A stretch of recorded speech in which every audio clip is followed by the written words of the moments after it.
Hello there pinball fans, welcome back to the Majestic Pinball YouTube channel. Today we're back in the workshop doing something a little bit different yet again. Today we have an Elvira and the Party Monsters joining us, and we're going to be setting it up and seeing what happens basically. So I bought this game a month or so ago and I was at the person's house and I just turned it on, fired the ball around, pressed the flipper buttons and was like, great, it boots up and something happened, so I'm happy to take it. So we loaded it in the car and brought it back here where it was in storage for a little bit. So I've got it in the workshop now. We're going to set it up on video and I'm going to walk you through some tech aspects of System 11 machines. Elvira and the Party Monsters is a System 11 game from Williams or Bally. So we're going to run through a few little minor things just to check. So maybe if you're looking to buy a System 11 machine, just some things to look out for, some things you should be aware of. And then hopefully we're going to play some games and see what works and what doesn't work. And if I plug it in and the whole thing explodes and sets on fire, then at least it'll be an entertaining video for you guys. So let's get stuck in, let's set this bad boy up and see what happens. Okay, so first things first, we need to get the legs on. Now everyone does this differently. Personally for me, when I buy a machine, I have to take the back box off because I have a very small car. I just drive a little Ford Fiesta, which amazingly a pinball machine does fit in. I've moved many machines in my trusty little car, but we do have to take the back box off. So this just makes it easier for me. This is no definitive way of how to set up a pinball machine, it's just how I have to do it for my circumstances. First things first, you need to get the front legs on. Shout out to Neil McRae, who I learned from, to adjust the legs first. So you want the short legs on the front, so you have like these little bits that you can wind down. You want the short ones on the front, you want the longer ones on the back. He ribs me every single time because I set up every single machine totally flat and then I have to hump the machine on my back and try and jack it up from underneath. So hello Neil if you're watching. I've now learned to check the legs before putting them on. Another thing I want to point out just before doing this, I've had 4 very nice like ratchet spanners stolen from me at pinball shows. So it's like every single time I go to a pinball show or an event, my spanner gets stolen. So to combat that, I now just have this, which means putting legs on is really annoying and takes longer than it should do, just with like a ratchet spanner. But I'm sick of buying them, to be honest. So every time I go to a show now and use this bad boy, everyone laughs at me because it takes forever, but at least no one's stealing it. So let's get the legs on.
Okay, so welcome to the insides of an Elvira and the Party Monsters. This game runs a System 11B board set. So when someone says what system a machine is running on, it's basically the set of boards. They had various different systems, various different board sets from all different manufacturers. System 11 A, B and C are all very similar. The main differences are just sort of like the sound section of the CPU. So all of the boards in here do various things. You've got the power supply up here, the big bad boy up in the corner. You've got this, which is kind of like a secondary power supply. You've got the main CPU board, which runs everything. It runs all the solenoids, the lights, the switches, runs the code for the game, deals with everything. That's the main important one. Then you've got the soundboard up here, which piggybacks off of the CPU board. And then down here, you've got something called an interconnect board, which I always thought was a little bit pointless, but it serves a purpose and it's there. So the main things you want to look out for on a System 11 machine are the batteries. Now, and this is true for most old pinball machines, they all had batteries in them. a lot of customers of mine don't tend to know batteries are even in their machines, and slowly but surely they're sort of nibbling away at their pinball machines and destroying their CPU boards. The reason why it's very important to check on a System 11 is because the battery pack is right in the center of the board, and when the batteries leak, as old batteries tend to do, it just straight away destroys the board, and you'll turn your machine on and nothing happens. You'll get lights come on around the outside of the playfield and nothing else.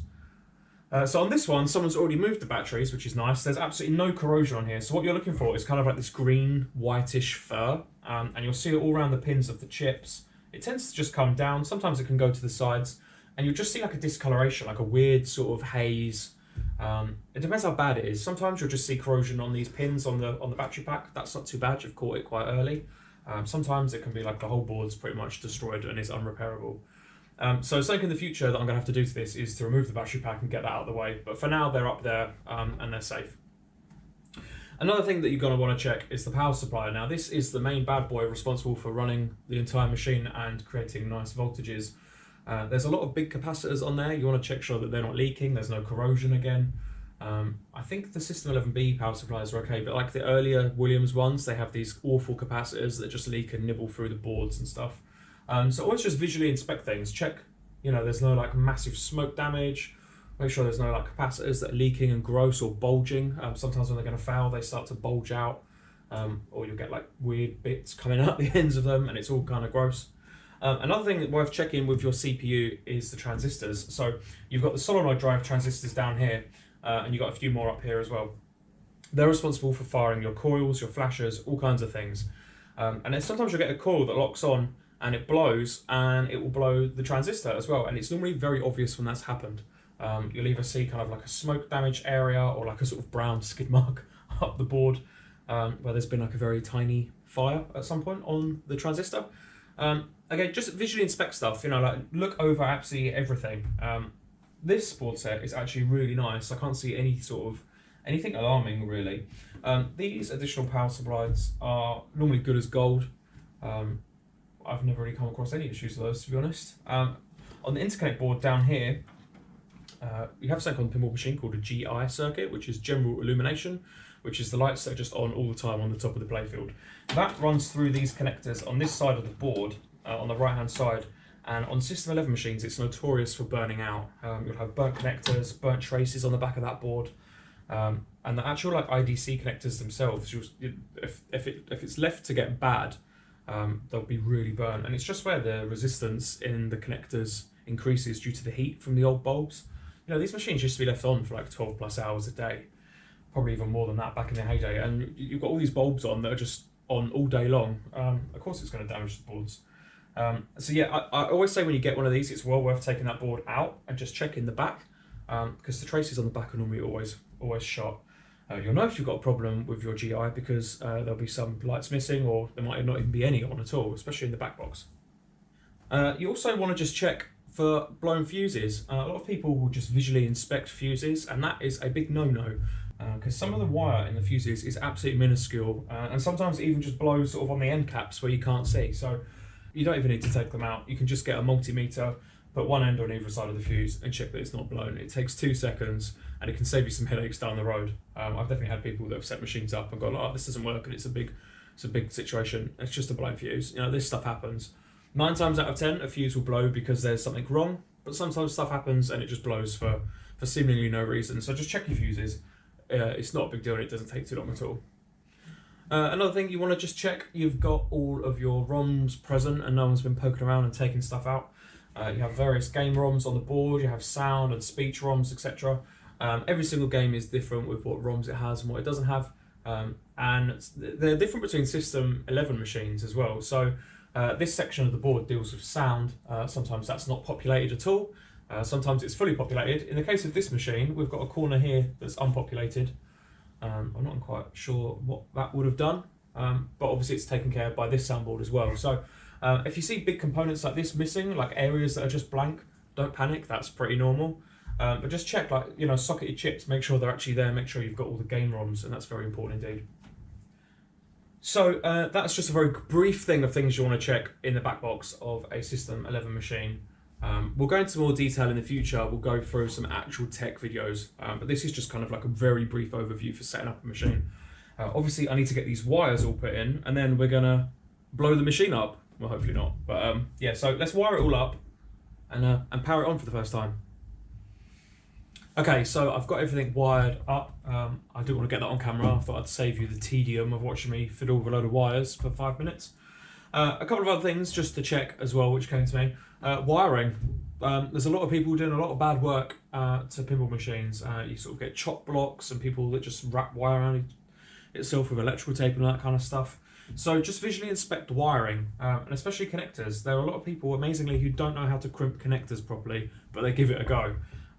So you'll see like just bad work. Just look for bad work. You'll see like wires hanging out of connectors. Sometimes people put a wire in a connector and just solder it on. I mean, it works, but it's not great. So just visually inspect the wiring. As I was putting this together, I checked everything. I've got a couple of burnt connectors down on the GI, which was to be expected. All the wiring is pretty much immaculate. There's no hacks or bodges or grossness, which is good. Double and triple check your ground loom is attached. So you'll have a sort of a braiding in a plastic tube just hanging around. And every machine will have a little nut or a bolt. This has a little sort of, I've forgotten what they're called. Just stick the ground thing on, tighten it up as much as you can, and you're going to have nice grounds throughout your machine. And I think that's going to be about everything for now. I've just noticed these bolts are missing, these nuts are missing bolts. So I'm going to sort that out, and then we're going to close it all up, move the camera back, and see what happens. Hopefully we'll be playing some Elvira and the Pie Monsters pretty soon. Okay, so we've got the back box all assembled. Now we've lifted up the playfield. Some things to check under here are pretty much the same kind of things you're looking for in the back box. Number one, I always check for is wiring hacks and kind of just weird bodges and just anything that looks like it's been fiddled with and not done very nicely and neatly. Luckily on this one, just on a quick inspection, all of the wiring looks really good. None of the mechs look bodged up. You see all kinds of things. I've seen mechs that, you know, a weld's broken and it's been wrapped with string. I've seen plasters wrapped around machines on different mechs and things, all kinds of crazy stuff. So when you see a machine that doesn't look too bodged up, it's really excellent news. And there's nothing on this machine, it's in really nice shape. You want to check all of the solenoids as well, just make sure there's no wires hanging off them. It's very common for wires to just snap off of a coil. So just give them all a tug. You should have, the flipper mechs are different, obviously they've got 3 lugs. Most normal coils will just have 2, so just check give them a little tug, don't be too rough, just check. And check the coils themselves, are they melted, do they look burnt, are they missing the covers? All these are signs of wear and tear on the machine and are something that you're going to have to look at in the future. On these System 11 machines, it's very common to have a little relay board, which on this machine is here. Usually they're further down inside the machine. These relay boards are notorious for being burnt and horrible and hacked up. They just generally deal with like the general illumination, so they can turn on and off and they'll flash the lights. The connectors are normally always burnt, the boards are normally always burnt, they're a big headache. But again, this one, it looks absolutely perfect. I think there's only one in the cabinet in here. We've got one in the back box that can flash the back box lights. Flipper mechs, check the coils are nice. Again, make sure they're not burnt, make sure everything's moving freely. They're pretty dirty. The end of stroke switches are a bit gross as well, but they're probably going to function. It's something that we can rebuild in the future, but make sure nothing's binding, make sure all of the lugs are good, which they are. And just visually inspect stuff. This machine I've got great faith in because it's not hacked up and bodged about. And even like the playfield's dirty, you know, if this has had a hard life, there's going to be like engineers coming in and out of this thing constantly, and you'll just see like grubby fingerprints all over it. It's really common in this top area of the playfield where people are lifting it up and down constantly. It'll be really grubby, and it's not. It's in really nice shape. So I have got full faith that we should be able to turn this on and play a game. There might be a few little things, maybe some switches. There's probably going to be some lights out. But I have full faith that this is going to fire up in a minute and be absolutely fine. So hopefully I won't be eating my words. I'm going to check everything over and fold it all down, and then we're going to see what happens. Okay, so one thing that I always do when I set up a machine that I don't really know and I'm not familiar with is I will leave the back box open and the glass out on the playfield. What we're not looking for is a bang, smoke, an explosion, fireworks, electric sparks. They're all things we're not looking for. You also want to listen. When you turn the machine on, if you hear a coil lock on straight away, you'll hear like a bang and it will hold on. If that happens, you want to turn the machine off and investigate and find out what the coil is. You don't want to leave the machine powered on and be like, wow, look at this, and the whole time you've got a coil locked on, which will quickly turn to smoke and a very foul smell, and then it'll blow a transistor. So we're looking for a loud bang, because we don't want to hear that, and we're looking for flames, fire, smoke, and flying debris. So let's turn it on and see what happens, and stand back. It's telling us something. Factory setting. Let's close the door up and clear that message off.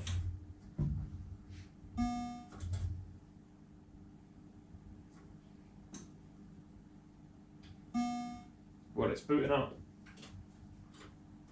Let's put the glass in. Then we'll set it to free play and hopefully play some games and see what works and what doesn't.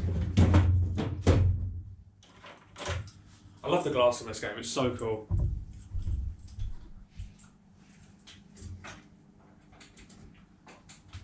So we're looking for free play. So we'll run through the audits, we want to find adjustments. Free play. Yes, please.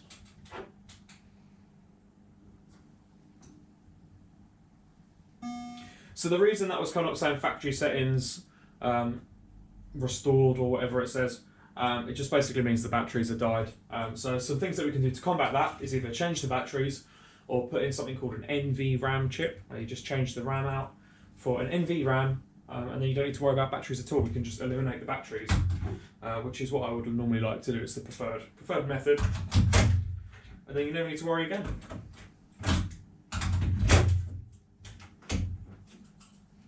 Alright, let's zoom this camera in. I might take you on a tour of a playfield and show you what kind of condition it's in. It's really nice. I think it's been LED'd as well. Let's flick the lights off quickly. Okay, so it's got a mixture of LEDs. Generally, I'm really anti-colour LED machines in the GI, so this is all going to get stripped down, completely serviced. It's going to be really, really lovely when it's done. And I'll just put some warm white LEDs and they'll make it really nice. But yeah, let's go on a tour of the playfield, show you what kind of shape this is in, and then let's play some games. Okay, so the playfield is okay. The actual condition of the machine is really nice. One thing letting it down big time is this wear right by her hands in front of the flippers. I'm kind of gutted about that. I did know about that though. So one good thing is there's no mylar on this playfield, so that means we'll get a really nice shine. I mean, look at the reflection of the light above this thing. So yeah, once we've cleaned all this up and waxed it, it's going to be really stunning. This ramp is like crystal. Crystal? What the hell's crystal? Crystal clear. It's really nice, actually. The skull's not smashed in. Normally that's all bent and bits missing. The ramps are lovely. This doesn't seem a hard life at all, I don't think. I quite like that green. I quite like the green LED behind the Elvira's Party Punch thing. Creates like a really cool glow at the back. Maybe we'll keep that. That'll probably be my one and only LED that's coloured that I'll keep on this machine. Wow, that's pretty cool. Yeah, pretty pleased with that. So let's fire it up and play some Elvira. Alright, the first ever game of the new Elvira and the Party Monsters. The camera is right in my face, so if I'm really loud, I'm really sorry. Hopefully that'll help with you being able to hear me though. So I might not be playing very good because the camera is right where I need to be looking, but let's press the start button and see what happens. Hey, let's party! Well, that's a pretty good sign. 2 working flippers.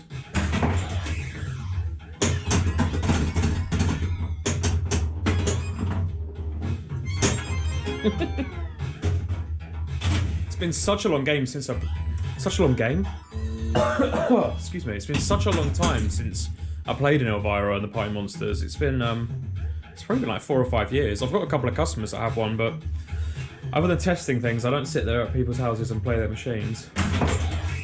Unfortunately.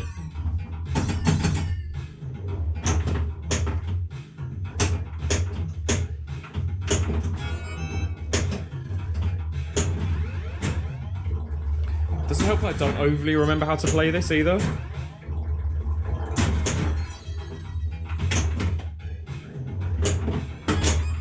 Okay, lock's lit at the skull. Can't backhand it.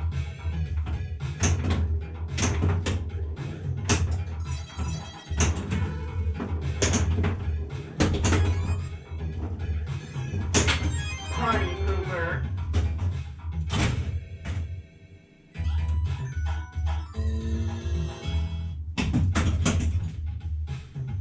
Well, this hasn't been too exciting for a first game.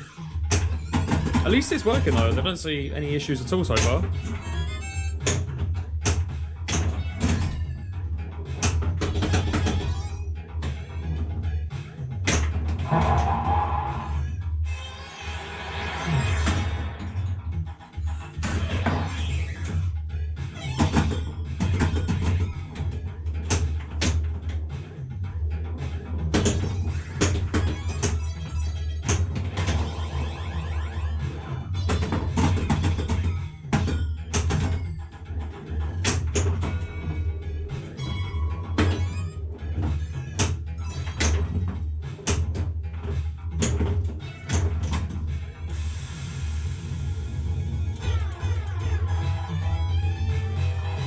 Nice, got an extra ball.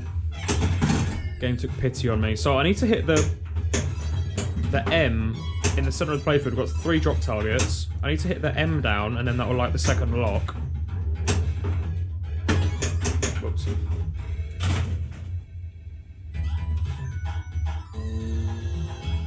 How about another ball?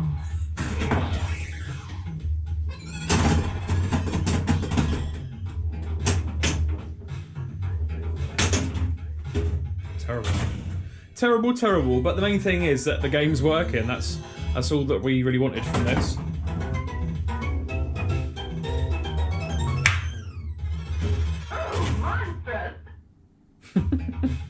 What a great game.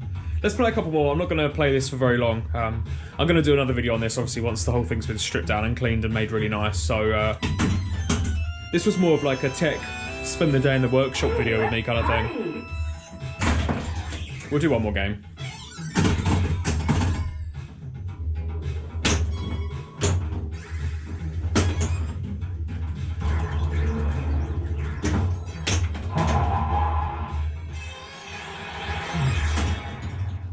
Nice, so lock number 1 has been captured. If I spell jam, then I'll light lock number 2 over at the skull.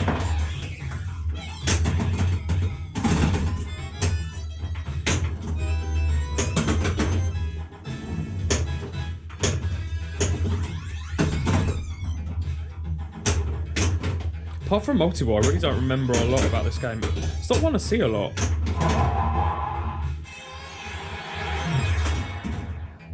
You know, apart from the 2 that I have, I think it might be 2, maybe 3, that customers own. I don't see them.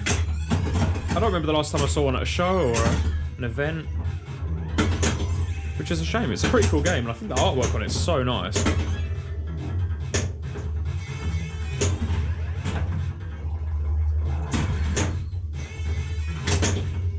Okay, so multi-ball's now ready at the skull. If I can hit that.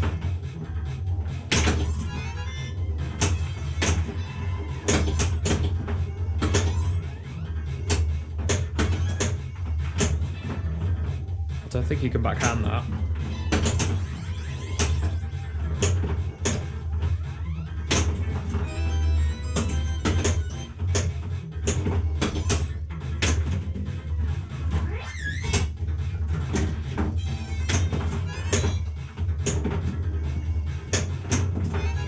Yeah. Not bad. So the couple that I bought this from, they're a really lovely couple. I can't quite remember where they were. It was about an hour away from me. Drove and collected it from them. They reached out and asked if I wanted to buy a pinball machine. And yeah, I love Elvira, so I'm a big fan of Elvira's, so I want to get her book actually. She did a little memoir a little while back. I want to read that at some point. But yeah, so I went around, met them, got the machine from them. They're a lovely couple. They've had the machine I think that they had it quite a long time. I can't quite remember what they said. This was a couple of months back now, but they said that it just hadn't been used very much. And they just wanted to move it on to a new home. So, and I'm more than happy to home in Elvira. I absolutely love this game. I'd love to get multi-ball going on this. Got one more chance. See if we can shoot that skull.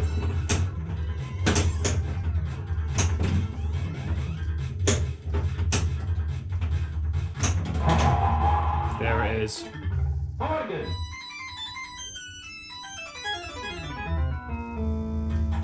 Ooh, nice organ.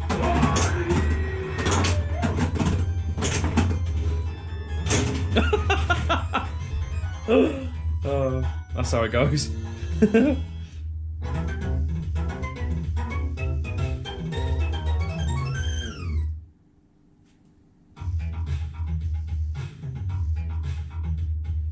Well, that was a day in the workshop setting up Elvira and the Party Monsters and playing a few games. So that's it for this episode of Flippin Talk. Thank you so much for joining me. I'll be back again next Monday with a tutorial video. I know I keep teasing Cactus Canyon. I probably will actually bring you Cactus Canyon next week. I'm hoping to film it very soon. So I'll see you guys next Monday. In the meantime, have a great week, and I'll see you then.